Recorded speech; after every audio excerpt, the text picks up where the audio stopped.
Hello everyone, I welcome you all to this incredible platform of learn with मीजू। आज की इस video में हम बात करेंगे communicable and non communicable diseases के बारे में। इस वीडियो सेशन में मैंने 30 MCQs लिए हैं। हम इन MCQs के थ्रू पूरे टॉपिक को समझने की कोशिश करेंगे। ओके, वीडियो को लास्ट तक देखना, वीडियो को स्किप नहीं करना, ऐसे आपको बहुत सारी चीज़ें रह जाएंगी, फिर आपको एग्ज़ाम में क्वेश्चन जो है वो भी रह जाता है। ठीक है, ये आपके JKSSB supervisor, forest guard, JKAS, पटवारी, नायब तहसीलदार, JKP एग्ज़ाम सभी के लिए इंपॉर्टेंट रहने वाली है। चलिए जी, स्टार्ट करते हैं। आज का पहला क्वेश्चन आपसे पूछा गया यहाँ पे, dash disease are an infectious disease which spread from a person to person and are caused by the pathogen. आपसे क्वेश्चन में पूछा गया है कि कौन सी ऐसी डिजीज़ होती हैं, ये इन्फेक्शियस डिजीज़ हैं जो स्प्रेड होती हैं पर्सन से पर्सन और काज्ड होती हैं पैथोजेंस के थ्रू। ओके, चलिए बताएं आंसर क्या होगा। ऑप्शन आपके सामने दिए गए हैं, कम्युनिकेबल डिजीज़ हैं या फिर नॉन कम्युनिकेबल डिजीज़ हैं या फिर हेलमिंथिक डिजीज़ हैं या फिर ऑल ऑफ दीज हैं। ये यहाँ पे नन नहीं है, ये नॉन कम्युनिकेबल डिजीज़ है। तो अब इसका आंसर बताएं क्या होने वाला है। देखें, आपने आंसर चूज़ कर लिया होगा। तो इन डिजीज़ को हम बोलते हैं हमारे पास कम्युनिकेबल डिजीज़। इन्फेक्शियस डिजीज़ भी बोला जाता है इन्हीं को, और कम्युनिकेबल डिजीज़ भी इन्हीं को कहा जाता है। देखें, आपके सिलेबस में मेंशन्ड है हमारे पास communicable and non communicable disease. तो जब बात करते हैं हम कम्युनिकेबल डिजीज़ की, तो डिजीज़ आर इन्फेक्शियस डिजीज़ होती हैं which spread from a person to person and are caused by the pathogens के थ्रू ये फैलती हैं। ठीक है, और ट्यूबरक्लोसिस की बात करें, टाइफाइड की बात करें, स्कैबिस की बात करें, प्लेग की बात करें, स्किन एलर्जीज़ की बात करें, और some example of communicable disease. तो ये कुछ एग्जांपल्स हैं कम्युनिकेबल डिजीज़ की। हम सारी डिजीज़ की बात करेंगे जितना भी हो सका मुझसे, लेकिन आपने जो है अच्छे से वीडियो को देखना है ताकि आपको सारी चीज़ें अच्छे से समझ आए। तो इस क्वेश्चन की आपको समझ आ गई कि कम्युनिकेबल डिजीज़ जो होती हैं ये इन्फेक्शियस डिजीज़ भी कहलाती हैं और ये स्प्रेड होती हैं from person to person and are caused by the pathogens. इतना आपको समझ आ गया? ओके सर, आ गया। देखें, टाइप्स ऑफ डिजीज़ अगर हम बात करते हैं तो आपको एक चीज़ और पूछी जाती है एग्ज़ाम में, अगर आप नोट कर सके तो। एक टर्म है कंजेंटल डिजीज़। क्या है आप नोट करें, कंजेनिटल डिजीज़। ओके, जब हम कंजेंटल डिजीज़ की बात करते हैं ना, कई बार ये भी क्वेश्चन एग्ज़ाम में बन जाता है कि ये कौन सी डिजीज़ होती हैं। जो कंजेंटल डिजीज़ होती हैं, the diseases that occur from the time of birth. ये कब अकर करती हैं? जब आपका बर्थ हुआ था, अकर from the time of birth से ही आपके साथ जुड़ गई थी। ठीक है, फ्रॉम द टाइम ऑफ, यहाँ पे बर्थ के टाइम से ही, टाइम ऑफ बर्थ। तो आपने इसके बारे में याद रखना है। जो हमारे पास कंजेनिटल डिजीज़ होती हैं, ये डिजीज़ जो होती हैं ये अकर रहती हैं from the time of birth से, तो इसीलिए इनको कंजेनिटल डिजीज़ कहा जाता है। ओके, तो अगर हम बात करते हैं आगे की, अगले क्वेश्चन की, तो अगला क्वेश्चन आपसे पूछा गया HIV, hepatitis, ABC and measles की बात कर रहा है, सैल्मोनीला, मीजल्स एंड ब्लड बॉर्न जो हमारे पास इलनेस और विच टाइप ऑफ डिजीज़, ये किस तरह की डिजीज़ हैं। तो इस क्वेश्चन के बारे में आपसे पूछा गया। ऑप्शन आपके सामने है, protozoan disease, helminthic disease, communicable disease, none of these. तो इस क्वेश्चन का आंसर क्या होगा बताएं ज़रा। तो डियर एस्पायरेंट्स, इस क्वेश्चन का आंसर भी हमारे पास है कम्युनिकेबल डिजीज़। ये जो हमारे पास हेपाटाइटिस होता है ना, HIV की बात करें, HIV की फुल एब्रीवेशन भी कई बार पूछी जाती है। तो HIV की फुल एब्रीवेशन होती है ह्यूमन इम्यूनो वायरस। क्या होती है? Human immune virus. ये आप इसको नोट कर सकते हैं, ह्यूमन इम्यूनो वायरस HIV की फुल एब्रीवेशन होती है। ओके, उसके बाद आपको ये पता होना चाहिए, जो हेपाटाइटिस होती है, हेपाटाइटिस की बात करें, हेपाटाइटिस A भी होती है, B भी होती है और C भी होती है। ये हमारे पास, और जो हमारे पास मीजल्स हैं, ये सारी की सारी हमारे पास कम्युनिकेबल डिजीज़ हैं। ठीक है, अगर आपसे पूछा जाए कुछ एग्जाम्पल्स जो कम्युनिकेबल डिजीज़ की हैं, जैसे HIV की बात करें, hepatitis A, B and C की बात करें, मीजल्स की बात करें, सैल्मोनीला की बात करें, ब्लड बॉर्न इलनेस की बात करें, some common forms of spread जो हमारे पास इंक्लूड, जो ये हमारे पास फैलती हैं जिसके थ्रू, वो हमारे पास फीकल ओरल फूड हो सकती है, सेक्सुअल इंटरकोर्स हो सकता है, इंसेक्ट बाइट से हो सकती है, कंटैक्ट विद कंटामिनेटेड फोमाइट से हो सकता है, ड्रॉपलेट से और स्किन कंटैक्ट से। तो ये सारी चीज़ें आप अपने कॉपी में नोट कर सकते हैं। ठीक है, तो ये आपको अब याद रखना है। ठीक है, ये बहुत इंपॉर्टेंट है आपके एग्ज़ाम पॉइंट ऑफ व्यू से। देखें, जो हमारे पास हेपाटाइटिस होती है ना, हेपाटाइटिस की एक बात याद रखनी है आपने कि हेपाटाइटिस की 3 टाइपें होती हैं। कई बार एग्ज़ाम में पूछ लेता है, जैसे मैंने आपको बता दिया यहाँ पे, एक हेपाटाइटिस A होता है, ठीक है, हेपाटाइटिस ए, दूसरा हेपाटाइटिस हमारे पास बी होता है, फिर हमारे पास हेपाटाइटिस सी होता है। ठीक है, ये आपने याद रखनी है। तीनों किसकी टाइप्स होती हैं? हेपाटाइटिस की होती हैं। जो हेपाटाइटिस है ये हमारे पास अगर इनकी बात करते हैं तो ये करेक्टराइज किसके थ्रू होती हैं? By the presence of inflammatory cells in the tissue of organ, particularly खास करके ये लीवर को टारगेट करती है। इतना आपको पता होना चाहिए। ओके, उसके बाद आपको ये भी पता होना चाहिए कि जो हेपाटाइटिस की 3 टाइपें हैं। हेपाटाइटिस ए जो होती है ये भी एक एक्यूट इन्फेक्शियस डिजीज़ होती है जो लीवर में काज्ड होती है। ठीक है, बाई हेपाटाइटिस ए वायरस से होती है। ठीक है, हेपाटाइटिस ए वायरस से होती है, ये आपने याद रखना है। और इसके मेन सिम्टम जो होते हैं हमारे पास, जो हेपाटाइटिस ए है उसके मेन सिम्टम हमारे पास क्या होते हैं? फीवर होना। ओके, उसके बाद हमारे पास यहाँ पे एक वर्ड होता है फैटिग होना। ओके, उसके बाद अगर हम बात करें तो हमारे पास नोइसिया का होना। ये इसके जो है हमारे पास क्या है? सिम्टम। किसके बताए मैंने? हेपाटाइटिस ए के। ओके, और भी कुछ हेपाटाइटिस जैसे इसके ये सिम्टम्स हो सकते हैं, हेपाटाइट लॉस, जेंडस हो सकता है। तो इस तरह से अब इसके मेन प्रिवेंटिव मेजर की बात करें तो वैक्सीनेशन होती है, गुड हाइजीन हो सकती है। तो हेपाटाइटिस बी की बात करें तो वो ट्रांसमिट होती है ब्लड फ्लूइड के थ्रू। ये क्वेश्चन पूछा जाता है कि जो हेपाटाइटिस बी है ये किसके थ्रू हमारे पास यहाँ पे काज्ड होती है या ट्रांसमिटेड होती है? तो ये हमारे पास ट्रांसमिटेड होती है थ्रू ब्लड फ्लूइड के थ्रू। ओके, ब्लड फ्लूइड के थ्रू। तो अगर हम बात करते हैं सच एज किसके थ्रू, ये आपसे पूछा जाता है एग्जाम में, सेमेन एंड वेजिनल फ्लूइड के थ्रू। ठीक है, ये आपने याद रखना है। सेमन एंड वेजिनल फ्लूइड के थ्रू ये हमारे पास काज होती है। मैं किसकी बात कर रहा हूँ? मैं यहाँ पे बता रहा हूँ आपको हेपाटाइटिस बी के बारे में, बट नॉट थ्रू स्लीवा या टेयर्स के थ्रू नहीं फैलती, ये फ्लूइड के थ्रू होती है, जैसे सेमन्स की वजह से या फिर वेजिनल फ्लूइड्स की वजह से। ओके, और इसके अंदर एक बात याद रखनी है, हेपाटाइटिस बी वायरस जो होता है जनरली है सर्कुलर जीनोम होता है इसके अंदर, जो पार्टिकुलरली डबल स्टैंडर्ड डीएनए से बना होता है। ठीक है, इतना आपने याद रखना है। ओके, और जो हमारे पास हेपाटाइटिस सी होती हैं वो जो होती है हेपाटाइटिस सी की जब बात करते हैं तो हेपाटाइटिस सी के बारे में इतना याद रख लेना कि जो हेपाटाइटिस सी है ये ट्रांसमिटेड होती है by the use of intravenous drug और ब्लड ट्रांसफ्यूजन के थ्रू, ड्रग्स के थ्रू, या फिर जो इंट्रावेनस ड्रग होते हैं या blood transfusion from infected person से किसी हेल्थी वन के अंदर। ओके, तो इतना आपने याद रख लेना है। ठीक है, मैंने जितना आपको बता दिया ये सारा इंपॉर्टेंट था। फिर मैंने आपको HIV के बारे में बताया। HIV क्या होता है? HIV की फुल एब्रीवेशन होती है ह्यूमन इम्यूनो डेफिशिएंसी वायरस। क्या होती है? HIV की फुल एब्रीवेशन होती है ह्यूमन इम्यूनो, नोट करें, immuno deficiency virus. Okay, deficiency virus, तो ये आपने नोट कर लेना है, इसको बहुत इंपॉर्टेंट है। देखें ये HIV जो होता है, अब इसके बारे में एक चीज़ इंपॉर्टेंट पूछी जाती है कि जो एड्स आपने सुना होगा, AIDS, एड्स की बीमारी, एड्स की फुल एब्रीवेशन भी होती है एक्वायर्ड इम्यूनो डेफिशिएंसी सिंड्रोम। क्या होती है? एक्वायर्ड, नोट कर लें, acquired immuno deficiency syndrome. Okay, इतना आपने याद रखना है इसके बारे में, एड्स के बारे में। देखें एड्स के बारे में इतना यह याद रखना है कि एड्स एक ऐसी डिजीज़ है ह्यूमन इम्यून सिस्टम में जो काज्ड होती है by the human immuno deficiency virus यानी HIV से होती है। ठीक है, इतना पता चल गया। एड्स को सबसे पहली बार फर्स्ट टाइम रिकॉग्नाइज्ड किया था by the centre for disease control and prevention CDC इन 1981 में, यह आपने याद रखना है। और ह्यूमन इम्यूनो जो डेफिशिएंसी वायरस HIV है, इसके बारे में एक क्वेश्चन पूछा जाता है कि ये हमारे पास किस तरह का वायरस है? ये एक लेंटी वायरस है, यानी एक मेंबर है रेट्रो वायरस फैमिली का। किसका? रेट्रो वायरस फैमिली का एक मेंबर है, और ये एक लेंटी वायरस है। क्या है?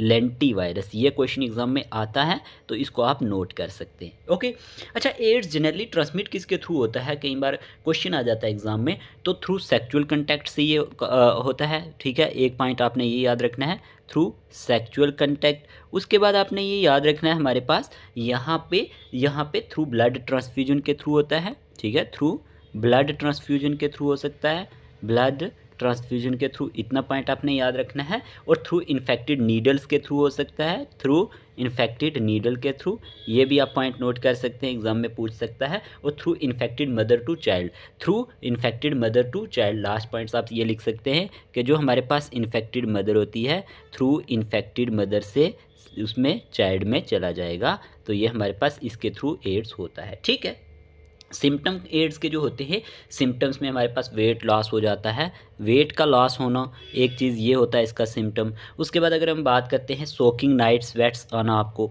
नाइट्स रात को पसीना आना, मतलब सोकिंग नाइट स्वेट्स आना। ओके, उसके बाद अगर हम बात करते हैं यहाँ पे एक चीज़ और आप नोट कर सकते हैं, कफ का होना, हेडेक का होना, ये इसके कुछ क्या है, ये हमारे पास इसके कुछ सिम्टम हैं। या स्किन रैशेज़ हो जाना, ये भी एक किस्म का इसका ही हमारे पास क्या है, एक सिम्टम है एड्स का। ओके, इतना समझ आया? ओके सर, आ गया। लेकिन एक क्वेश्चन और एग्ज़ाम में पूछा जाता है कि टेस्ट कौन कौन से होते हैं एड्स के रिलेटेड। ये एग्ज़ाम में क्वेश्चन बहुत बनता है, वेरी वेरी इंपॉर्टेंट। नोट कर ले, यहाँ पे आपने याद रखना है कि हमारे पास एक एलिसा टेस्ट होता है, ELISA, एलिसा टेस्ट। ये आपने नोट करना है, एलिसा टेस्ट होता है। इस एलिसा की फुल एब्रीवेशन है इंजाइम लिंक्ड इम्यूनोसॉर्बेंट एसे। क्या है, एक मैं इधर लिखवा देता हूँ, इंजाइम लिंक्ड इम्यूनोसॉर्बेंट एसे। ठीक है, यह आप अच्छे से स्पेलिंग इसका लिख लेना, एंजाइम लिंक्ड इम्यूनोसॉर्बेंट एसे इसकी फुल एब्रीवेशन होती है, बहुत इंपॉर्टेंट है। उसके बाद अगर हम बात करते हैं यहाँ पे इंपॉर्टेंट है वेस्टर्न ब्लॉट कन्फर्मेटरी टेस्ट भी इसके लिए होता है एक, तो ये आपने कुछ इसके बारे में याद रखना है। ओके, आगे बात करते हैं। आगे क्वेश्चन आपसे पूछा गया क्वेश्चन नंबर 3। क्वेश्चन नंबर 3 पूछा गया, diseases that spread from one person to another are called dash. बहुत सिंपल क्वेश्चन पूछे जाते हैं, communicable disease, degenerative disease, non communicable disease, none of the above. तो ऑलरेडी मैं बता चुका हूं कि जो डिजीज़ एक पर्सन से दूसरे में फैलती हैं, दूसरे में जाती हैं, उन्हीं को हम कम्युनिकेबल डिजीज़ कहते हैं। मतलब एक इन्फेक्टेड पर्सन था, फिर वो दूसरे हेल्थी पर्सन के साथ अटैच हुआ, तो उसके साथ उसका कंटैक्ट हुआ किसी मतलब को खाने से, या मतलब जैसे हम कहते हैं कोई इन्फेक्टेड नीडल, मैंने आपको बता दिया एड्स के केस में जो होता है इन्फेक्टेड नीडल हो गई, या सेक्सुअल कंटैक्ट के केस में इस तरह से हुआ। तो जैसे ही उसका कंटैक्ट एक हेल्थी पर्सन का एक जो हमारे पास इन्फेक्टेड पर्सन होगा उसके साथ होगा, वो किसी भी तरीके से हो, तो उसके थ्रू हमारे पास क्या हो सकता है, यहाँ पे ये डिज़ीज़ फैल सकती हैं। तो इसीलिए इन्हें इन्फेक्शियस डिजीज़ भी कहा जाता है और कम्युनिकेबल डिजीज़ भी कहा जाता है। क्लियर? कुछ ऐसी भी होंगी जो नॉन कम्युनिकेबल होंगी, यानी कि एक पर्सन से दूसरे पर्सन में नहीं होती, उनके कुछ और कारण होते हैं, वो भी डिस्कस करेंगे, लेकिन पहले आपको इनकी समझ होनी चाहिए। अगला क्वेश्चन आपसे पूछा गया, विच of the following disease is caused by various pathogenic micro organisms. कौन सी ऐसी डिजीज़ हैं जो काज्ड होती हैं वेरियस पैथोजेनिक माइक्रो ऑर्गेनिजम से? Deficiency disease, hereditary disease, infectious disease, degenerative disease. Already शुरू में मैंने आपको बता दिया था कि जो हमारे पास पैथोजेनिक माइक्रो ऑर्गेनिज्म से होती हैं, जो नुकसानदेह हमारे पास पैथोजेनिक माइक्रो ऑर्गेनिजम्स होते हैं, उनके थ्रू जो डिजीज़ होती हैं उनको हम इन्फेक्शियस डिजीज़ कहते हैं। तो ऑप्शन नंबर यहाँ पे हमारे पास सी इसका करेक्ट आंसर है। ओके, अगले क्वेश्चन की बात करते हैं। अगला क्वेश्चन आपसे क्या पूछा गया? अगला क्वेश्चन पूछा गया, AIDS, common cold, dengue fever and influenza are example of deficiency disease, infectious disease, physiological disease, या फिर हमारे पास नॉन इन्फेक्शियस डिजीज़। आपसे पूछा गया कि बताएं एड्स जो है, कॉमन कोल्ड जो है, डेंगू फीवर एंड इन्फ्लुएंजा, ये किसके एग्जाम्पल है? तो ये सारी की सारी हमारे पास किसके एग्जाम्पल हैं? इन्फेक्शियस डिजीज़ की है, मैंने अभी आपको बता दिया। ओके, अगले क्वेश्चन की बात करते हैं। अगला क्वेश्चन आपसे क्या पूछा गया, which virus causes small pox disease. जो स्मॉल पॉक्स डिजीज़ होती है, इसको कौन सा वायरस काज करता है? वायरोला वायरस होता है, वेरिसीला जोस्टर होता है, रूबीला वायरस होता है, राहबडो वायरस होता है। देखें, आपको डिजीज़ के साथ उसके कॉजेटिव ऑर्गेनिजम्स भी पूछे जाते हैं जो जिनके थ्रू वो फैलती हैं, तो आपको याद होना चाहिए। और जो स्मॉल पॉक्स डिजीज़ होती है, ये हमारे पास वेरियोला वायरस से फैलती है। ठीक है, एक बात ये याद रखनी है। और वेरियोला वायरस जो होता है, ये causes small pox disease. Varicella zoster की बात करें, rubella and rhabdo virus cause chicken pox, measles and rabies respectively. तो ये आपने याद रखना है कि जो हमारे पास वेरिसीला जोस्टर होता है, chicken pox, रूबीला and rhabdo virus जो होते हैं, ये मीजल्स और रैबीज़ को हमारे पास काज करते हैं। तो ये आप याद रख सकते हैं। क्लियर? अगले क्वेश्चन की बात करते हैं। अगला क्वेश्चन क्या पूछा गया? क्वेश्चन नंबर 7 आपसे पूछा गया, who is known as father of immunology. Father of immunology कौन है हमारे पास? ऑप्शन फर्स्ट है दिमित्री एवन विस्की, या फिर एडवर्ड जेनर, एरिक एचरियस, या फिर फ्रांसिस्को रेडी। तो इस क्वेश्चन का आंसर है फादर ऑफ इम्यूनोलॉजी हमारे पास एडवर्ड जेनर है। ओके, ऑप्शन नंबर बी इसका करेक्ट आंसर है। ठीक है जी। अगला क्वेश्चन क्या पूछा गया आपसे? अगला क्वेश्चन आपसे पूछा गया है what is the full form of MMR vaccine, के MMR वैक्सीन की फुल एब्रीवेशन क्या है? मम्प्स, मीजल, रेबीज या मैलिग्नेंट मेलोनोमा रिहोमेटिज्म या फिर मीजल्स, मम्प्स, रूबीला, मैलिग्नेंट मलेरिया, रियोमेटॉइड। तो इस क्वेश्चन का आंसर है हमारे पास MMR वैक्सीन की फुल एब्रीवेशन है मीजल, मम्प्स और रूबीला। ओके, ये आपने याद रखना है। देखें, MMR vaccine is a combined vaccine given to babies with in 15 to 12 months of their birth for the protection against measles, mumps and rubella virus. तो इसीलिए इसको कहा जाता है MMR वैक्सीन। तो आपने ये याद रखना है। क्लियर? आगे बात करते हैं। अगला क्वेश्चन आपसे पूछा गया which is the most important characteristic symptom of rabies. Rabies का सबसे इंपॉर्टेंट करेक्टरिस्टिक सिम्टम कौन सा है? Fear of height, fear of water, fear of cats, fear of fire. तो आपको ये पता होना चाहिए कि जब कोई डॉग काट देता है खास करके तो उससे रेबीज़ की जो डिजीज़ है वो फैलती है। तो इससे फियर ऑफ वाटर होता है, इसको एक और टर्म से जाना जाता है हाइड्रोफोबिया के नाम से। तो आपने याद रखना है फियर ऑफ वाटर, यानी ऑप्शन नंबर बी इस क्वेश्चन का राइट आंसर है। ओके, अगले क्वेश्चन की बात करते हैं। अगला क्वेश्चन क्या पूछा गया? What is the full form of OPV। OPV की फुल एब्रीवेशन क्या है? Oral polio vaccine, oesophagus polio vaccine, oral plague vaccine या फिर ओसोफेगस प्लेगियो वैक्सीन। तो याद रखना इस क्वेश्चन का आंसर है oral polio vaccine. Okay, oral polio vaccine is the full form of OPV। OPV की फुल एब्रीवेशन है हमारे पास ओरल पोलियो वैक्सीन। इतना आपने याद रखना है। ओके, देखें, हमने बात करी थी अभी हमने इन्फेक्शियस डिजीज़ की यानी वायरल डिजीज़ की। स्मॉल पॉक्स जो हमारे पास है, यहाँ पे एक नोट चीज़ करनी है आपने जो इम्पॉर्टेंट है।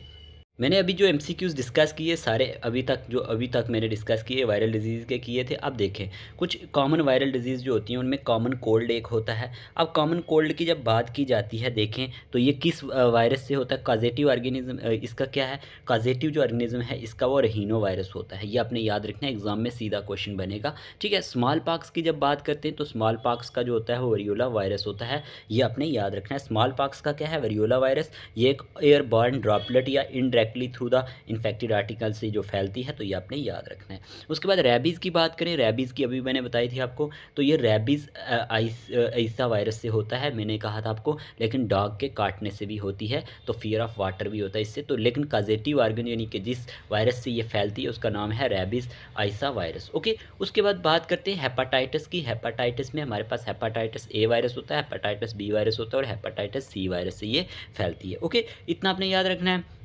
उसके बाद मीज़ल्स की बात करें तो मीज़ल्स का जो कॉजेटिव ऑर्गन है यानी कि वो हमारे पास रूबीला वायरस है। क्या है? रूबीला वायरस, ये आपने याद रखना है। पोलियोमाइलिटिस का पोलियो वायरस है, ये एग्जाम में क्वेश्चन पूछे जाएंगे, इस वायरस के थ्रू फैलती है। उसके बाद इन्फ्लुएंजा की पूछी जाए तो इन्फ्लुएंजा वायरस RNA वायरस होता है, ये इससे फैलता है। ठीक है, ये आपने याद रखना है। ये वायरल डिजीज़ की हम बात कर रहे हैं अभी। और इंसेफेलिटिस की बात करें तो ये हेर्पेस सिम्प्लेक्स वायरस से होती है। किससे होती है? हेर्पेस सिम्प्लेक्स वायरस से होती है, ये भी आपने याद रखना है। मम्प्स की बात करें तो पैरामिक्सो वायरस से होती है। मम्प्स किससे होती है? पैरामिक्सो वायरस से होती है मम्प्स। देखें, जो हमारे पास मम्प्स है ना, मम्प्स की अगर हम बात करते हैं तो जो मम्प्स होता है ये क्या होती है? थ्रू इन्फेक्टेड सेलिवा जो ट्रांसमिशन इसका होता है, इन्फेक्टेड सेलिवा से होता है and by means of spread of virus. तो मम्प्स यानी कि पैरामिक्सो वायरस से होती है। Okay, symptoms of viral disease जो हैं वो हमारे पास आपको ये पता होना चाहिए। कुछ इंपॉर्टेंट जो इसके सिम्टम हैं वो हमारे पास क्या क्या होते हैं? फ्लू लाइक सिम्टम्स होते हैं, जैसे फीवर की बात करें, फैटिग की बात करें, सोर थ्रॉट की बात करें, हेडेक की बात करें, जो हमारे पास इरिटेबिलिटी होती है, रैशेज़ होती हैं, मेलेसी होता है, स्नीजिंग होती है। उसके बाद बात करें स्वेलन टॉन्सिल्स होते हैं, एक्सेसिव वेट लॉस होता है इनकी वजह से सिम्टम्स। ट्रीटमेंट की बात करें तो viral disease can be treat in the following veg. Proper nutrition आपकी होनी चाहिए अच्छे से, मेडिकेशन होनी चाहिए फॉर फीवर के लिए, बॉडी एक के लिए एंड पेन के लिए, प्रॉपर रेस्ट होनी चाहिए और ड्रिंकिंग मोर फ्लूइड। ओके, यानी कि बहुत ज़्यादा पानी पीना है आपने, ये चीज़ें हैं। देखें, यहाँ पे आपको ये भी पता होना चाहिए कि जो हमारे पास SARS सार्स थी, ये भी आपको पता होना चाहिए कि जो सार्स था ये सार्स कोरोना वायरस, इसका जो कॉजेटिव ऑर्गन था वो क्या था? SARS corona virus. तो ये भी एक वायरल डिजीज़ थी, तो ये भी पूछ सकता है आपसे, तो ये भी आप नोट कर लें, इंपॉर्टेंट होगा। ठीक है, close person to person contact से ये फैलती थी। उसके बाद एक याद रखना हमारे पास हेर्पेस होती है, हेर्पेस भी एक डिजीज़ है। तो ये इसका कॉजेटिव ऑर्गेनिज्म क्या है? यहाँ पे हमारे पास हेर्पेस सिम्प्लेक्स वायरस से ये होती है, ये भी वायरल है, तो आप नोट कर सकते हैं। हेर्पेस सिम्प्लेक्स वायरस से ये होती है। ओके, देखें यहाँ पे आप नोट कर सकते हैं, हेर्पेस सिम्प्लेक्स वायरस से ये होती है। कोई नहीं, अगर आज ये पूरा टॉपिक ना भी ख़त्म हुआ तो मैं पार्ट 2 लाऊंगा, उसमें क्लियर कर दूंगा। एक और होती है चिकनगुनिया, आपने नाम सुना होगा चिकनगुनिया का। तो चिकनगुनिया भी एक वायरल डिजीज़ है। चिकनगुनिया आप यहाँ लिख सकते हैं। मैं कहता हूँ कि आपके सारे क्वेश्चन क्लियर हो जाएं। चिकनगुनिया, जो ये चिकनगुनिया है ना डियरेस्ट पेरेंट्स, तो ये हमारे पास किससे फैलती है? चिकनगुनिया वायरस से फैलती है। किससे? जो हमारे पास चिकनगुनिया वायरस है ना, उससे ये फैलती है। ठीक है, चिकनगुनिया वायरस से। चिकनगुनिया वायरस की बात करें तो ये कंटैक्ट मतलब जब इसका इंसान का किससे होगा? एक इंसान का with an infected area of skin से, during reaction action of iron और by the bite of Aedes, जो हमारे पास ये मैं बात कर रहा हूँ चिकनगुनिया की। तो चिकनगुनिया जो होती है ये हमारे पास चिकनगुनिया वायरस से होती है। और एक चीज़ याद रखना, बाय द बाइट ऑफ, किसके बाइट से, किसके काटने से होता है? ये पॉइंट आप नोट कर ले, बाइट ऑफ एडीज। एडीज जो हमारे पास इजिप्टियाई मस्कीटो, ओके, इसके काटने से हमारे पास ये बीमारी जो होती है। ठीक है, ये आपने याद रखना है, इंपॉर्टेंट था तो मैंने आपको बता दिया। ठीक है, चिकन पॉक्स का मैंने आपको बता दिया, जो हमारे पास वेरिसीला जोस्टर वायरस से होती है। तो ये हमारे पास वायरल डिजीज़ थी। आगे बात करते हैं, हमारे पास क्वेश्चन नंबर 11 है, विच पैथोजन काजेज निमोनिया डिजीज़। कौन सा पैथोजन जो है वो निमोनिया डिजीज़ को काज करता है? हेमोफिलिस इन्फ्लुएंजा या सैल्मोनेला टाइफाई या मिक्सोवायरस इन्फ्लुएंजा या बर्टरडीला परटूसिस। तो याद रखना इस क्वेश्चन का आंसर है ऑप्शन नंबर ए, हीमोफिलिस इन्फ्लुएंजा से हमारे पास होती है। हीमोफिलिस जो इन्फ्लुएंजा है ये काज करता है निमोनिया को, और सैल्मोनेला टाइफाई जो है वो मिक्सो वायरस इन्फ्लुएंजा, और बर्टरडीला परटूसिस काज टाइफॉइड और इन्फ्लुएंजा एंड वूपिंग कफ जो होती है वो रिस्पेक्टिवली हमारे पास इससे होती है। ठीक है, तो ये आपने याद रखना है। ये हमारे पास कौन सी डिजीज़ हैं? ये जो अब मैं क्वेश्चन डिस्कस कर रहा हूँ ये हमारे पास बैक्टीरियल डिजीज़ है। ओके, अब जिनको मैं डिस्कस कर रहा हूँ ये हमारे पास बैक्टीरियल डिजीज़ पे क्वेश्चन अब डिस्कस कर रहा हूँ, वायरल के ख़त्म किया अब मैंने। देखिए बैक्टीरियल डिजीज़ जो होती हैं ये बैक्टीरिया के थ्रू काजेज़ होती हैं, ये आपको पता होना चाहिए। और सम कॉमन बैक्टीरियल डिजीज़ के मैं आपको नाम बता दूँ जो एग्ज़ाम में आते हैं, खास करके कुछ जो बैक्टीरियल डिजीज़ होती हैं कॉमन। तो उनमें सबसे पहले तो आपको ट्यूबरक्लोसिस को नहीं भूलना है। ट्यूबरक्लोसिस से क्वेश्चन एग्ज़ाम में आता है, हर बार आता है। ट्यूबरक्लोसिस होती है, उसके बाद टाइफाइड होता है। ये दो हमारे पास हैं, और भी बहुत सारी हैं लेकिन ये कॉमन है। टाइफाइड होता है, उसके बाद टेटनस होता है, ये भी आप लिख सकते हैं टेटनस। ठीक है, यानी लॉक जॉ भी इसे बोलते हैं, और लॉक जॉ।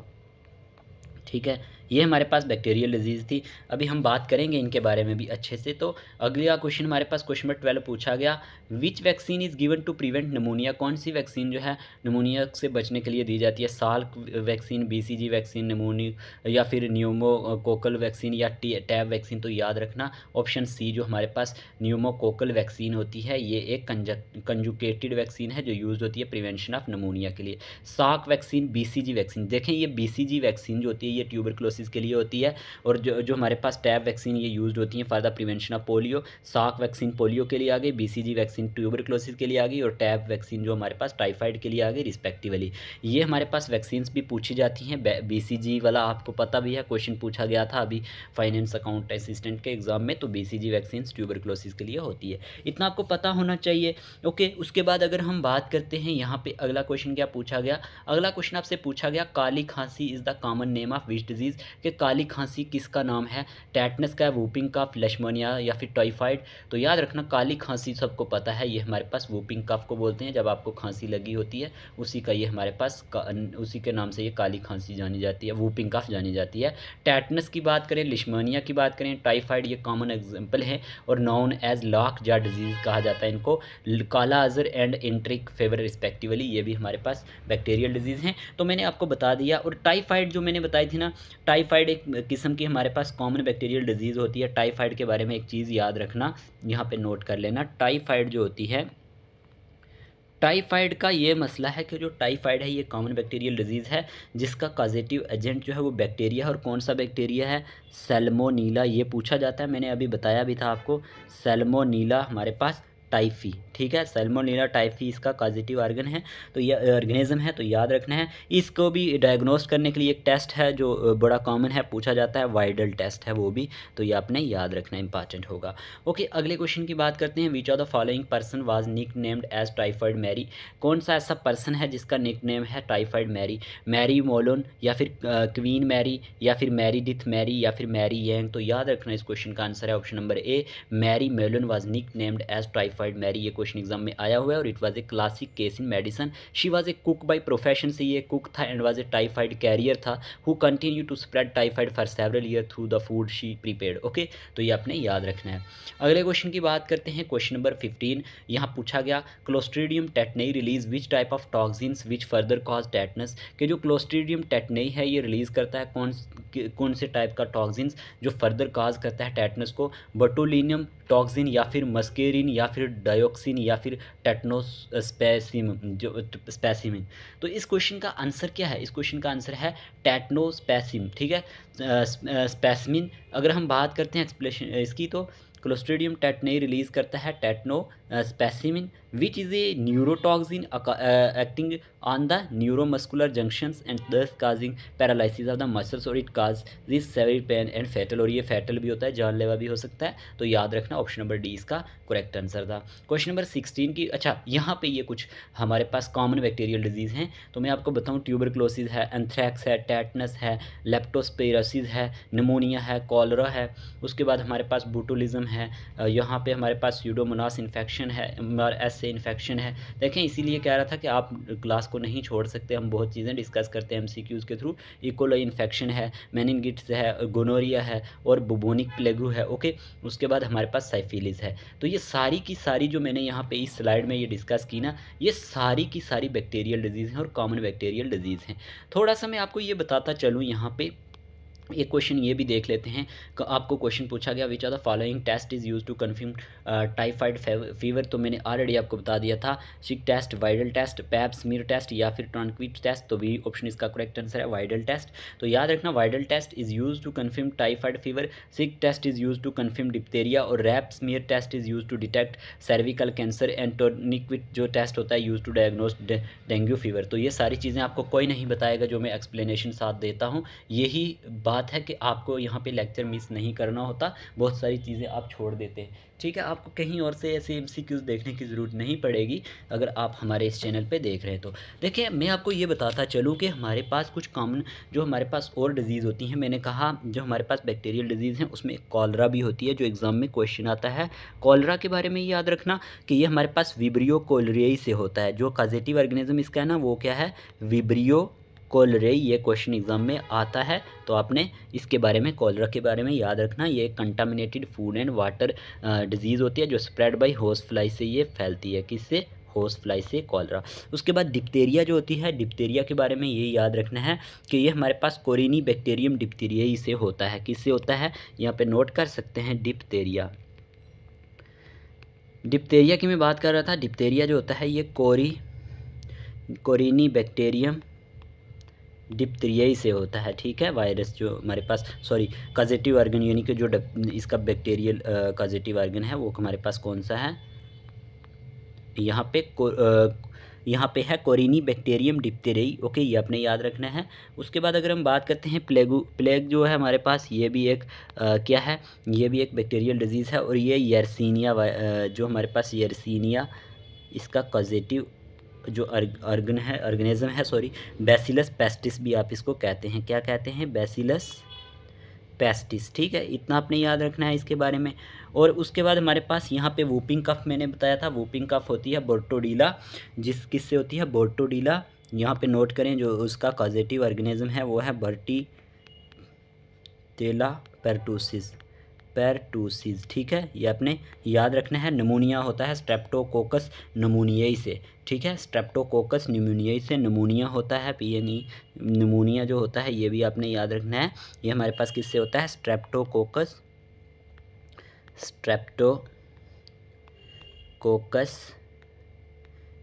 न्यूमोनियाई, ठीक है। यह आपने याद रख लेना है। साइफिलिस के बारे में, ट्रेपोनीमा पैलिडियम, मैंने ऑलरेडी वहाँ पे एक्सप्लेनेशन में इसको डिस्कस किया हुआ है, आप पीडीएफ में देख लेना। और गोनोरिया जो होता है ये हमारे पास, ये भी एक सेक्सुअली ट्रांसमिटेड डिजीज़ होती है, याद रखना, पूछा जाएगा अगर कि जो हमारे पास गोनोरिया है ये हमारे पास किससे होती है, ये एक सेक्सुअली ट्रांसमिटेड डिजीज़ है। और इसका कॉजेटिव ऑर्गन क्या है, ये सेक्सुअल कॉन्टैक्ट के थ्रू फैलती है। और इसका जो कॉजेटिव ऑर्गेनिज्म है वो नाइसीरिया गोनोरियाई है, ठीक है, गोनोरियाई, इतना आपने याद रख लेना है। ओके, अगले क्वेश्चन की बात करते हैं। अगला क्वेश्चन पूछा गया, which are the following genera of fungi is not responsible for causing ringworms. अब हम फंगल पे आ गए हैं, फंगल डिजीज़ भी होती हैं। ओके, देखें ये क्वेश्चन आपसे जो पूछा गया है ये फंगल डिजीज़ से पूछा गया है। आपसे क्वेश्चन में पूछा गया कि which are the following genera of fungi is not responsible for causing ringworms, trichophyton, microsporum या फिर एपिडर्मोफाइटन या फिर मैक्रोस्पोरम। याद रखना जो फंगल डिजीज़ होती हैं ये फंजाई से कुछ फंगाई वगैरह से फैलती हैं, ये आपने याद रखना है। यहाँ पे इतना याद रखना है कि इस क्वेश्चन का आंसर ऑप्शन नंबर डी है, मैक्रोस्पोरम। तो याद रखना, रिंगवर्म्स a round red or silvery type of superficial fungal infection of the skin are caused by the species of Trichophytum microsporum and जो हमारे पास एपिडर्मेटोफाइटम होती है फाइटन, उससे ये होता है। और there are dry scaly lesions होते हैं स्किन के ऊपर इसकी वजह से, नेल्स के ऊपर, and scalp that causes intense etching. तो याद रखना है इसके बारे में। अच्छा, यहाँ पे फंगल डिजीज़ के बारे में याद रखना कि रिंग वर्म जो होती है ये मोस्ट कॉमन होती है। रिंग वर्म की बात कर रहा हूँ मैं, तो रिंग वर्म एक फंगल डिजीज़ है, आपसे पूछा जाएगा। कॉजेटिव ऑर्गेनिज्म इसका क्या है, माइक्रोस्पोरम, अभी बता भी दिया आपको, माइकोस्पोरम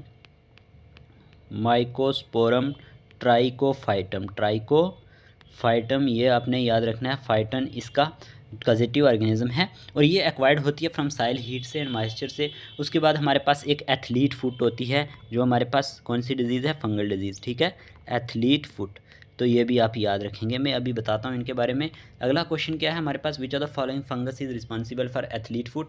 कौन सा फंगस रिस्पॉन्सिबल है एथलीट फुट के लिए, ये एक फंगल डिजीज़ है। तो ट्राइकोफाइटम रूब्रम या फिर ट्राइकोफाइटम मेंटाग्रोफाइट्स या फिर एपिडर्मोफाइटम फ्लोकोसम, तो या फिर एपिडोर्म जो हमारे पास एपिडर्मोफाइटम क्रियोरिस। तो इस क्वेश्चन का आंसर है ऑप्शन नंबर ए, ट्राइकोफाइटम रूब्रम। तो देखें, ट्राइकोफाइटम रूब्रम जो है रिस्पॉन्सिबल होता है काजिंग करने के लिए एथलीट फुट को। और ट्राइकोफाइटम जो हमारे पास मेंटाग्रोफाइट्स होता है ये causes the ring worm of the body and beard. Okay, और एपिडर्मोफाइटन जो होती है फ्लोस्कम एंड एपिडर्मोफाइटन क्रोरिस, ये काज करती हैं टेनिया क्रोरिस और जॉक इच। तो ये आपने याद रखना है। उसके बाद अगर हम बात करें, क्वेश्चन पूछा गया, which are the following disease cause by fungi. कौन सी डिजीज़ जो है वो फंजाई के थ्रू होती हैं, एस्परजिलस इन्फेक्शन या फिर athlete foot, jock itch, ring worm, all of these. तो याद रखना इस क्वेश्चन का आंसर है ऑल ऑफ दीज, ये सारी की सारी इसी के थ्रू होती हैं, ठीक है। और ये हमारे पास कुछ और भी हैं, ये नाम आप पढ़ लेना, वैली फीवर जैसे हो गया, ये सारी की सारी डिजीज़ें जो हैं ये फंजाई से फैलती हैं। पीडीएफ आपको जब मिलेगा तो उसमें देख लेना। अगले क्वेश्चन की बात करते हैं। अच्छा हाँ, फंगल डिजीज़ की अगर यहाँ बात करते हैं, मैंने यहाँ पे इसको लाया है। देखिए, pathogenic fungi are the fungi that has the ability to cause disease in humans और अदर ऑर्गेनिजम्स। रिंग वर्म की बात करें, माइकोस्पोरम ट्राइकोफाइटन से कहा था होती है, एथलीट फुट होती है ट्राइकोफाइटन से, स्कैबीज होती है एस्कैरस स्कैबीज से, ये फंगल डिजीज़ है सारी। उसके बाद हमारे पास एक और है डोबी इच या फिर कनीडिया इच भी बोलते हैं, तो ये हमारे पास अच्छा ये इससे होती है कनीडियन, जो हमारे पास कनीडिडा एल्बिकेंस से, ठीक है, कैंडिडा एल्बिकेंस से होती हैं। तो ये direct contact of the object handle by the infected persons. और एथलीट फुट जो होती है थ्रू वॉकिंग और इन्फेक्टेड फ्लोर्स एंड मैट्स पे जब चलता है इंसान तब। और स्कैबीज जो होती है ये driest skin to skin contact से होती है, तो ये आपको पता होना चाहिए, ठीक है। ये फंगल डिजीज़ थी। अगले क्वेश्चन की बात करते हैं। अब हमारे पास अगली आ गई है प्रोटोजोन डिजीज़। यहाँ पे आपसे क्वेश्चन पूछा गया, entamoeba histolytica causes dysentery elephantiasis small pox mumps. तो इस क्वेश्चन का आंसर है हमारे पास option number A, entamoeba histolytica is a pathogen which causes amoebic dysentery. Okay, और विक्टोरिया बेनक्राफ्टी जो होती है variola virus and paramyxo virus causes. देखें, विक्टोरिया बेनक्राफ्टी से एल्फेंटियासिस होती है, और फिर हमारे पास यहाँ पे वेरियोला वायरस से स्मॉल पॉक्स होती है, और पैरामिक्सो वायरस से मम्प्स। तो ये आपको याद रखना है, इंपॉर्टेंट होगा। अगले क्वेश्चन की बात करते हैं। Out of 5 species of Plasmodium which one is the most virulent. कि प्लाज्मोडियम की इन 5 स्पीशीज़ में से कौन सी जो है सबसे ज़्यादा क्या है, वायरुलेंट है। प्लाज्मोडियम विवेक्स है, प्लाज्मोडियम फैल्कीपैरम है, प्लाज्मोडियम मलेरियाई है, प्लाज्मोडियम जो हमारे पास नोल्सेई है। तो याद रखना इस क्वेश्चन का आंसर है हमारे पास ऑप्शन नंबर बी, प्लाज्मोडियम फैल्कीपैरम जो होता है ये हमारे पास क्या होता है, मोस्ट वायरुलेंट होता है। ओके, उसके बाद बात करते हैं, क्वेश्चन पूछा गया which where do the sexual stage of plasmodium develop in its life cycle, कि जो प्लाज्मोडियम की सेक्सुअल स्टेज होती है वो डेवलप होती है कहाँ पे, gut of mosquito, brain of human, red blood corpuscle of humans में या लीवर ऑफ ह्यूमंस में। तो याद रखना इसका आंसर है द सेक्सुअल स्टेज और the gametophyte of plasmodium develops in red blood corpuscle of humans. बहुत इंपॉर्टेंट क्वेश्चन है कि जो हमारे पास ये डेवलप करता है ये red blood corpuscle of humans में करता है, और फीमेल गमीटोफाइट और मेगा जिसे गमीटोफाइट कहते हैं, और round with food laden cytoplasm and small extrinsic nucleus. और मेल गमीटोफाइट्स जो होते हैं, या फिर हम बात करें micro gametocytes have a clear cytoplasm and has large nucleus, both contain a large number of, यहाँ पे आप हिमोजोइन। तो इस क्वेश्चन का आंसर क्या है, where do the sexual stage of plasmodium develop in its life cycle, तो red blood corpuscles of human. याद रखना इंपॉर्टेंट होगा, ये हमारे पास प्लाज्मोडियम जो स्पीशीज से मलेरिया भी होता है, ये भी आपने याद रखना है, इंपॉर्टेंट होगा कि जो मलेरिया होता है ये कॉमन डिजीज़ काज होती है, ये एक प्रोटोजोन डिजीज़ है जो प्लाज्मोडियम स्पीशीज से होती है एंड ट्रांसमिटेड होती है एक किसके through, and it is transmitting agent होता है फीमेल एनोफिलिस का, मलेरिया की बात कर रहा हूँ मैं, ठीक है। और मस्कीटो जो होता है उसका नाम क्या है, female anopheles mosquito that transfer the sporozoites of plasmodium, जो ट्रांसफर करता है स्पोरोजाइट्स ऑफ प्लाज्मोडियम को। तो याद रखना डिफरेंट स्पीशीज़ होती हैं प्लाज्मोडियम की, पी विवेक्स है, उसके बाद हमारे पास पी फैल्कीपैरम है, मलेरियाई है। तो ये अपने कुछ पॉइंट्स याद रखने थे, ठीक है। उसके बाद बात करते हैं chloroquine is given to a treat which disease. तो ये हमारे पास क्लोरोक्वीन जो दिया जाता है ट्रीट करने के लिए किस डिजीज़ को, मलेरिया, टेटनस या फिर ट्यूबरक्लोसिस, एड्स। तो याद रखना इस क्वेश्चन का आंसर है ऑप्शन नंबर ए, मलेरिया को हमारे पास ट्रीट करने के लिए दिया जाता है। अगर हम बात करते हैं chloroquine is mainly given to treat malaria, some other drugs like quinine from the bark of cinchona, और कैमाक्वीन जो होता है, प्रीमाक्वीन भी होता है, दाराप्रिम भी होता है, also administrate to control malaria, को ये कंट्रोल करने के लिए होते हैं। तो ये क्वेश्चन पूछा गया एग्जाम में, ठीक है।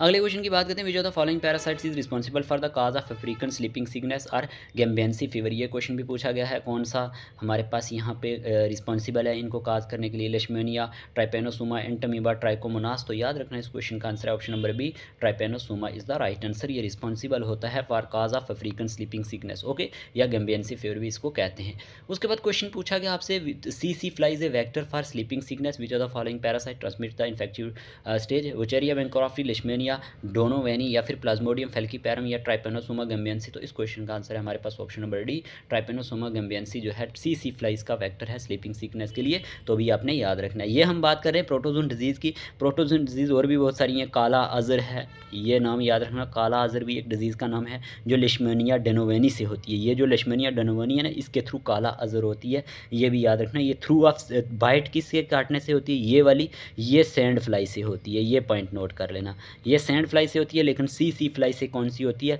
वो मैंने आपको बता दिया, ट्राइपेनोसोमा गैम्बियंसी होती है, ये आपने याद रखना है, सी फ्लाई से। इसे स्लीपिंग सिकनेस भी कहते हैं, ठीक है। अमीबिक डाइसेंट्री के बारे में मैंने आपको बता दिया था, एंटमीबा हिस्टाइलाइटिका से होती है। फिर एक और होती है पायरोहिया, ये भी आप नोट कर सकते हैं, पायरोहिया, ये भी एक हमारे पास कौन सी डिजीज़ है, ये हमारे पास एक प्रोटोजोन डिजीज़ है। तो ये एक सेक्चुअली ट्रांसमिटेड डिजीज़ होती है, ये पॉइंट याद रखना, ये सेक्चुअली ट्रांसमिटेड डिजीज़ होती है लेकिन प्रोटोजोन डिजीज़ होती है। एंट अमीबा गिंगी वैलिस से होती है, उसका नाम भी लिख लें आप, एंट अमीबा गिंगी यहाँ पे वैलिस, तो आपने इसको नोट किया होगा, गिंगीवेलिस, एंटमीबा गिंगीवेलिस से होती है, यानी थ्रू ओरल सेक्सुअल इंटरकोरस या किस वगैरह से होती है। ओके, उसके बाद अगर हम बात करते हैं यहाँ पे, तो हमारे पास आगे क्वेश्चन क्या पूछा गया, स्कैफनर डॉट्स आर रिलेटेड टू, ये किसके रिलेटेड होते हैं, सैफनर, जो हमारे पास सैफनर डॉट्स होते हैं। एंटमीबा हिस्टोलाइटिका से leucocytes of frog, RCB of men's, या epithelium of the stomach of mosquito. ये क्वेश्चन एग्जाम में बना हुआ है, तो option number C, RBC of men, ठीक है। रेड ब्लड जो कार्पसल्स होते हैं, ये सेल्स होते हैं ना, उनमें ये हमारे पास सैफनर डॉट्स इसके रिलेटेड होते हैं, तो इंपॉर्टेंट होगा, याद रखना इंपॉर्टेंट है। अगले क्वेश्चन की बात करते हैं, which of the following glossina palpalis is a vector for, glossina palpalis किसका वेक्टर है, फ्लेरियासिस का, प्लेगू का, डेंगू का, गैम्बियन फीवर का। तो याद रखना इसमें ऑप्शन नंबर डी आता है, गैम्बियन फीवर का, ठीक है। Glossina palpalis is a vector for, ये हमारे पास किसके लिए, गैम्बियन फीवर के लिए। अगले क्वेश्चन की बात करें तो हमारे पास question number 28, an important drug use for the treatment of malaria quinine is extracted from red ants, calyx of cinnamon या बार्क ऑफ तुलसी या बार्क ऑफ किनकोना। तो इस क्वेश्चन का आंसर है हमारे पास option number D, bark of cinchona से ये हमारे पास ट्रीटमेंट ऑफ मलेरिया जो क्विनीन है ना, ये एक्सट्रैक्टेड होता है हमारे पास बार्क ऑफ किनकोना से। ओके, अगले क्वेश्चन की बात करें, क्वेश्चन नंबर 29 आपसे पूछा गया, dear aspirants the malignant tertian malaria is caused by, ये किससे काज्ड होता है? प्लाज्मोडियम मलेरियाई से, ओवेल से, या प्लाज्मोडियम फैल्कीपैरम से, प्लाज्मोडियम विवैक्स से। तो याद रखना मैलिग्नेंट जो टर्टियन मलेरिया ये काज्ड होता है ऑप्शन नंबर सी, प्लाज्मोडियम फैल्कीपैरम से। बहुत इंपॉर्टेंट क्वेश्चन था, तो याद रख लेना। ओके, उसके बाद हमारे पास क्वेश्चन नंबर 30 पूछा गया, आज का last question, Alzheimer disease the most common form of which disease, यहाँ पे इनमें से किसका ये मोस्ट कॉमन फॉर्म है? माल न्यूट्रिशन का, डायमेंशिया का, फैटिगा का, या फिर साइकोसिस का? तो इस क्वेश्चन का आंसर है हमारे पास डायमेंशिया का। ओके, ये आपने याद रखना है। कल इससे आगे हम याद देखना हम करेंगे कैंसर वगैरह कौन सी डिजीज़ में आता है, ये वो ऐसी चीज़ें, या डीजनरेटिव डिजीज़ क्या है, कल उनके बारे में भी थोड़ी डिस्कस करेंगे। थोड़े से 20 MCQs कल और लाने हैं, नेक्स्ट टॉपिक पार्ट सेकंड वो होगा। ठीक है, आज की वीडियो कैसी लगी, वीडियो में ज़रूर बताना कमेंट बॉक्स में। ठीक है, कमेंट बॉक्स में आपने ज़रूर बताना है कैसी लगी आज की वीडियो। ओके, मिलते हैं कल एक नई वीडियो के साथ। Take care of yourself.